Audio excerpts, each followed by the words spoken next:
मेरा नाम अर्जुन है। मैं एक साधारण इंसान था, एक छोटे से शहर में रहने वाला, जहां दिनचर्या इतनी एक समान थी कि हर दिन पिछले दिन की नकल लगता था। लेकिन पिछले कुछ महीनों से मेरी जिंदगी बदल गई। ये सब तब शुरू हुआ जब मैंने पहली बार उस अजीब सपने को देखा। यह कोई साधारण सपना नहीं था। हर बार जब मैं सोया, मैं किसी और की जिंदगी जीने लगा। और हर बार वह जिंदगी मेरे लिए एक नया डर लेकर आती थी। पहली बार यह सितंबर की एक ठंडी रात को हुआ। मैं अपने छोटे से कमरे में सोया और जब मेरी आंखें खुली, मैं अपने बिस्तर पर नहीं था। मैं एक अंधेरे, पुराने घर में था। हवा में सड़ांध की गंध थी और दीवारों पर नमी की परतें थीं। मेरे हाथ मेरे नहीं थे, वे किसी और के थे, खुरदुरे और कांपते हुए। मैंने एक टूटा हुआ अलमारी का शीशा देखा और उसमें जो चेहरा दिखा, वह मेरा नहीं था। वह एक बूढ़ा आदमी था जिसके चेहरे पर डर और थकान की गहरी लकीरें थीं। मैं उसकी जिंदगी में था। उसका नाम रमेश था, एक रिटायर्ड स्कूल टीचर जो अपने परिवार से अलग इस सुनसान घर में रहता था। मैंने उसके विचार सुने, उसके डर, उसकी यादें। उसे लगता था कि कोई उसे देख रहा है, कोई जो दीवारों के पीछे छिपा था। मैंने फर्श पर कदमों की आहट सुनी, धीमी और भारी। फिर अचानक एक काली छाया मेरे सामने आई। उसकी आंखें नहीं थीं, फिर भी वह मुझे घूर रही थी। मैं चीखना चाहता था, लेकिन मेरी आवाज रमेश की थी, कमजोर और टूटी हुई। उस रात जब मैं जागा, मैं अपने बिस्तर पर था, पसीने से तर। लेकिन मेरे हाथों पर वह सड़ांध की गंध अभी भी थी। मैंने सोचा ये सिर्फ एक बुरा सपना था। लेकिन अगली रात ये फिर हुआ।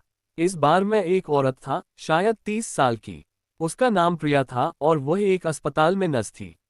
मैं उसके शरीर में था, उसकी आंखों से देख रहा था। वह रात की ड्यूटी पर थी और अस्पताल के गलियारे सुनसान थे। लेकिन कुछ गलत था। मरीजों की फाइलें अपने आप पलट रही थीं और दूर से बच्चों के रोने की आवाज आ रही थी, हालांकि उस वार्ड में कोई बच्चा नहीं था। प्रिया को डर था। उसे लगता था कि कोई उसका पीछा कर रहा है। मैंने उसके डर को महसूस किया, जैसे वह मेरा अपना था। गलियारे के अंत में एक कमरे से ठंडी हवा आ रही थी। जब मैंने दरवाजा खोला तो वहां एक मरीज था जिसका चेहरा ढका हुआ था।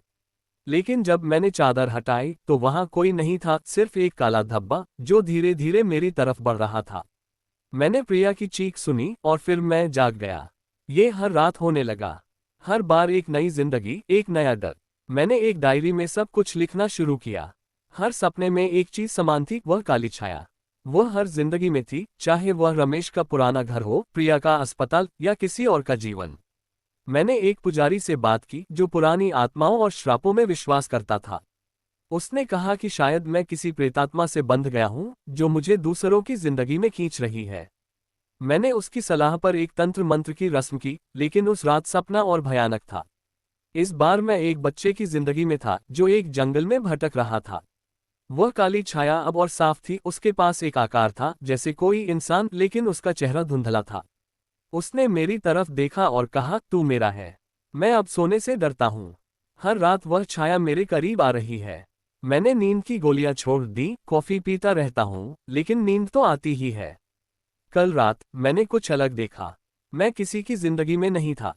मैं अपने कमरे में था, लेकिन वह छाया मेरे बिस्तर के पास खड़ी थी। उसने मेरे कान में फुसफुसाया, अब तू मेरी जिंदगी जिएगा।